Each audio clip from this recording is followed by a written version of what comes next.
Hi there, Chetan. It's nice to see that you've sent us an essay. My name is Ellen, and I will be correcting this for you today. It looks like you have submitted your own topic. Let's see what you wrote about. It is often said that when in Rome, do as the Romans do. Do you think that people should adapt and accept the culture of the country they are visiting? Do you think it is possible to learn a culture without learning the language? Interesting questions. Okay, well, let's see how you answered this. It is an undeniable fact that world has become a global village owing to advent of globalization and advancement in industrialization. Thus, each day millions of people are visiting other countries for different reasons. Myriad of people advocates the notion of adopting some norms of nation and respect its customs, whilst I firmly accord with the above statement. Learning a local language of visiting country to know more about its cultural values is, however, not a fair assumption. Okay, so you've done a lot of nice work here.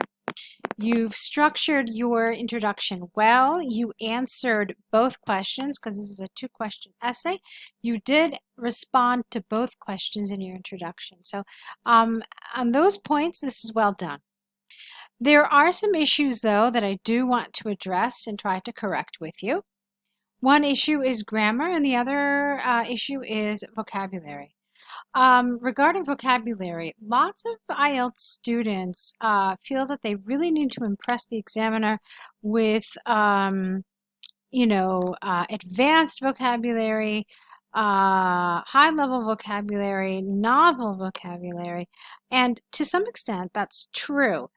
But there are a lot of cases where sometimes the most obvious word is in fact the most natural and the most appropriate in a lot of contexts.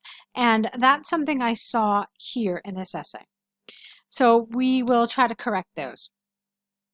Because high level is nice, but for it to be nice and for it to be effective, it has to be used appropriately. So sometimes, as strange as this may sound, it's sometimes better to just use the simpler word because it's contextually more appropriate. To give you an example of what I mean, lots of people try to replace the word children in essays, and they end up writing things like offspring and youngsters and juveniles, and it just goes on. And sometimes these aren't really very appropriate. I mean, for example, offspring is something we use many times to talk about the babies that other animals have. Okay, so that's my point. I don't want to go into it any further, so I do want to go into your introductory paragraph. So let's look at it one more time.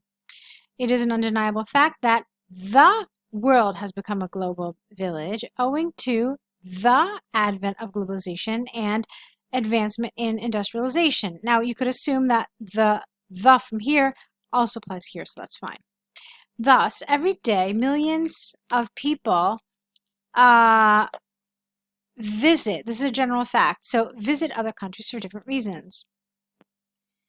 Okay, now here you could say a myriad of people, but even better would be myriad people advocate.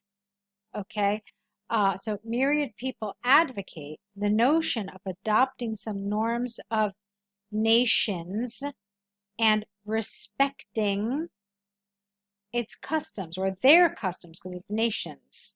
Okay, now whilst it doesn't work here because you should have connected it to the previous sentence. Let me try that again. So no comma, let's try that instead. Whilst I firmly, this is the wrong word, accord. Whilst I firmly agree with the above statement, learning a local language, learning the local language of the, usually we call it the host country, of the host country to know more about its cultural values is not a fair assumption. Now I took out the however because you already have this whilst here. Okay, so maybe we should read that again just to make sure that it's nice and clear. Whilst I firmly agree with the above statement, learning the local language of the host country to know more about its cultural values is not a fair assumption. Okay, and then that works. So just some tweaks here and there, but there are a number of them. So just be aware of it. You have to that you had some issues with articles with the. You left quite a few out. And then some other little problems that I already mentioned. So let's move on to the body. A lot of students do this to embark upon. You have to embark upon something. It needs an object. So to embark upon a trip, for example. So you can't just embark upon. Also, look at this. You have here on the other hand. Now, on the other hand is always used, or it's supposed to be used, even though I see this used incorrectly. It's supposed to be used with on the one hand. So for the purposes of IELTS, you really shouldn't use one if you aren't using the other. So why don't we change this and we make this on the one hand, and then you're good on both accounts. So on the one hand, individuals often visit other countries for various reasons, such as educational, tourism, education, because you've got all nouns here. So education, tourism, businesses, or even personal reasons. Since each country has some different norms and customs due to its historical and geographical differences, it would be aberrant of visitors to not let,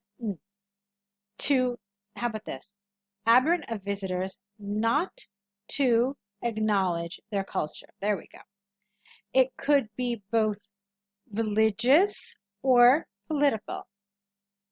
What, the differences? Okay. However, some research about the country may save them from embarrassing situations. For instance, visiting some religious places in India. Okay, this should have a while visiting some religious places in India, it is mandatory to cover one's head, or while visiting North Korea, it is not advisable to take pictures of some places, or else you may face dire consequences. Subsequently, cultural values of a particular state are always beneficial to visitors. Well, it's not the cultural values themselves that are beneficial. I think you mean knowing them. Knowledge about these cultural values is beneficial. All right, so let's see how you did about answering this first question. Should people adapt and accept the culture of, okay. Let's see how well you answered this.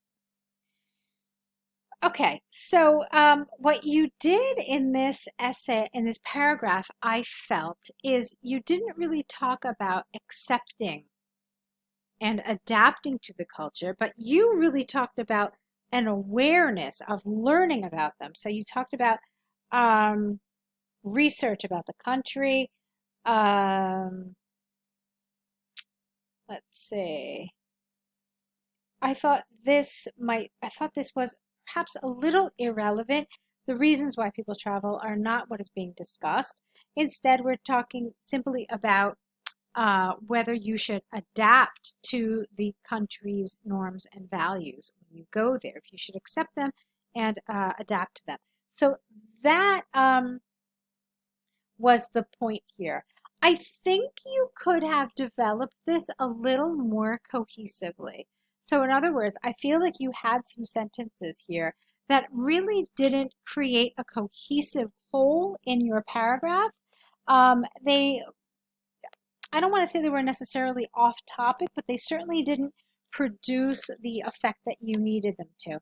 So that's something I want to talk about a little bit. Like I said, you had some ideas that weren't 100% relevant to the argument. How should we address this paragraph? What kinds of things should we talk about?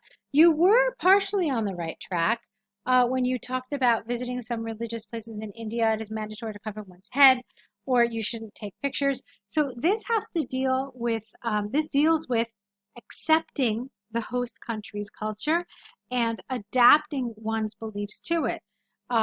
Or if not one's beliefs, at least one's behavior while in the country. So I think that if you had structured this paragraph more around this idea and why we should do this, then it would have been a more cohesive and certainly a better developed paragraph that could help you score higher in task achievement.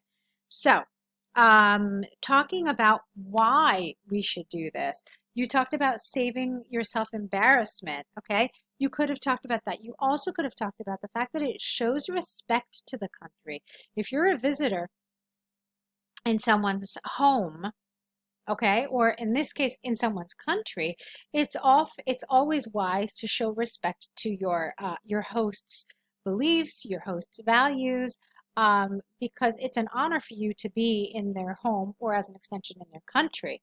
Okay, so it shows respect when you adopt the other country's norms. Okay.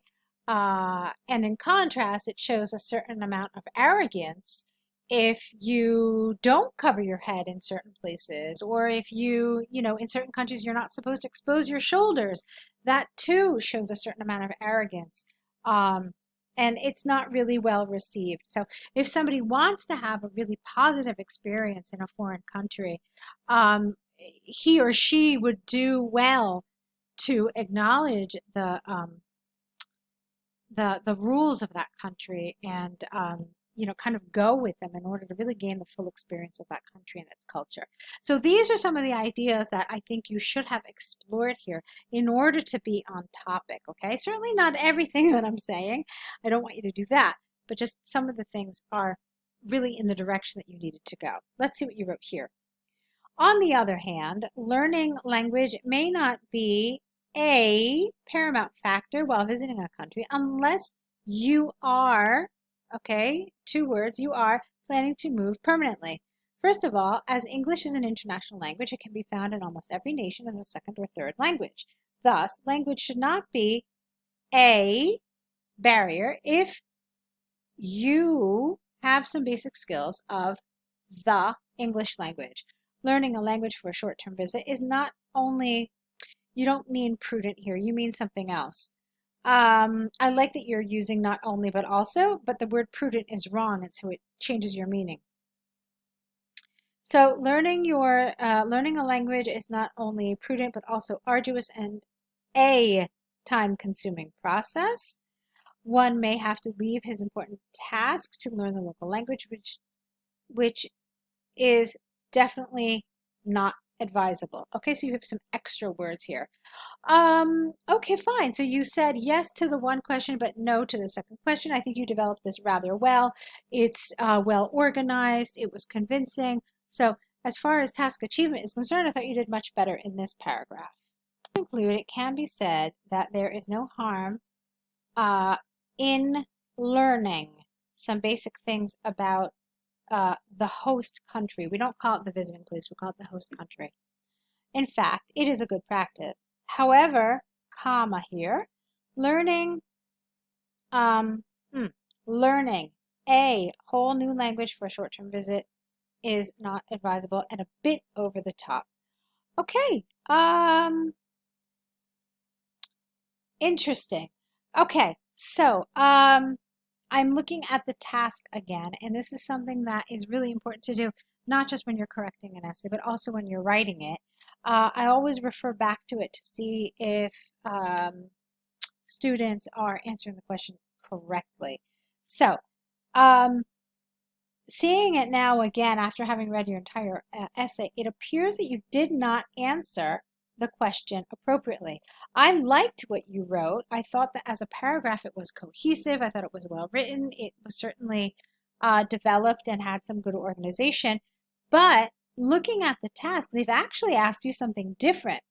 They ask you if you can learn a culture without learning the language. You interpreted this as should you learn a new language for a short trip? But they're asking you something really different. Okay, now one could say that indirectly you're saying, no, you don't need to learn a language, but you're not telling us if you can learn the culture without the language. And that's what they've asked you. So your focus here really needed to be somewhat different. Okay, I'm assuming that you wanted to say, yes, you can learn about the culture without learning the language because you had all these nice examples here. But it's really very important to refer back to the question in many stages. First of all, I always recommend to students that they spend a few minutes before actually beginning the essay reading the question and, of course, taking notes, but always referring back to that question to make sure that their notes and their organization of their ideas is in line with what the question is asking. This is paramount. This is so important because it's really easy to go off topic and to think you understand what you're being asked when really you're being asked something different. And that's what's happened here. Let's see. Yeah, so there was nothing about learning the culture. Okay, you were just telling us, no, you don't need to learn a language. You didn't tell us if you could learn the culture without it. And that's what you were supposed to talk about. And so an examiner is going to penalize that in terms of task achievement. So what do we have here with this essay? We've got some good elements for sure. Like I said, this paragraph was well written, even if it was off topic. You seem to know some vocabulary, but we need to just kind of tweak some of this to make sure you're using vocabulary appropriately. And grammar as well, some things with articles and some other things as well. Okay, so I would love to see more essays from you. I'd love to see what you're doing with task 1. If you found this feedback helpful, I would like to continue giving it to you. You'll see that there will be links in the email with this video telling you how we can continue to work together. I hope you found the feedback helpful. I hope it gives you some food for thought, and I hope that we can continue working together in the future. So best of luck to you.